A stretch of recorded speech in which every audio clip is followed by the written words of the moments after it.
ekonomi Indonesia terus mengalami penurunan sepanjang tahun 2020 ya kuartal 1 itu sempat tumbuh sekitar 3%, kemudian drop di kuartal 2 menjadi minus 5,3, kemudian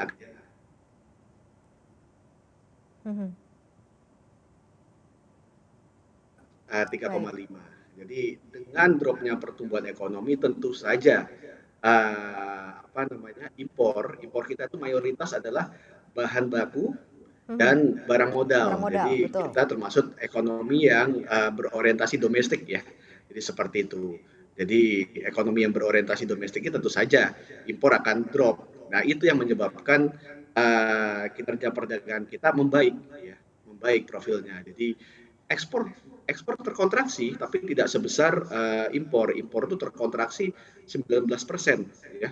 19%, sedangkan ekspor hanya sekitar 4, ya, hanya sekitar 4 dan kita perkirakan ekspor mungkin membaik, ya, lebih cepat dibandingkan dengan impornya karena mitra dagang utama kita itu adalah wilayah China, Jepang, Korea ya seperti itu yang diperkirakan tahun 2021 moga-moga lebih recover. Jadi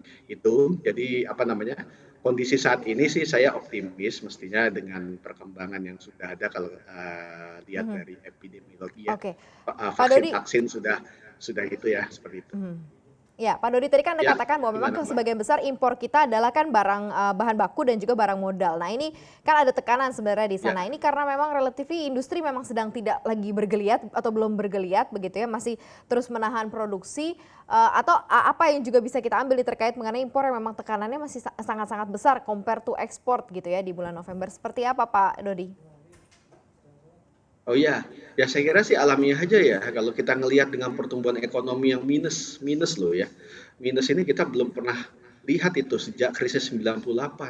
Ya, Indonesia itu selalu tumbuh positif sejak 98 ya. Seperti itu. Jadi itu hampir 20 tahun lebih yang lalu ya. Jadi ini kondisi yang sangat luar biasa.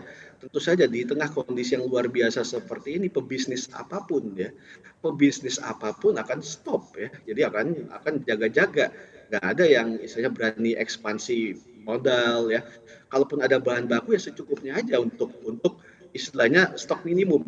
Ya, jadi kalau bikin inventory persediaan itu ada batas bawah, batas atas seperti itu. Pasti dia stok di batas bawah saja.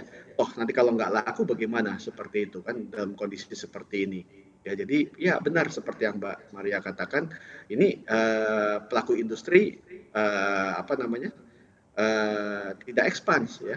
Jadi kalau karena tidak ekspansi ya barang modal nggak tumbuh, ya malah kontraksi dan bahan baku juga stop, nggak beli seperti itu atau malah dikurangin.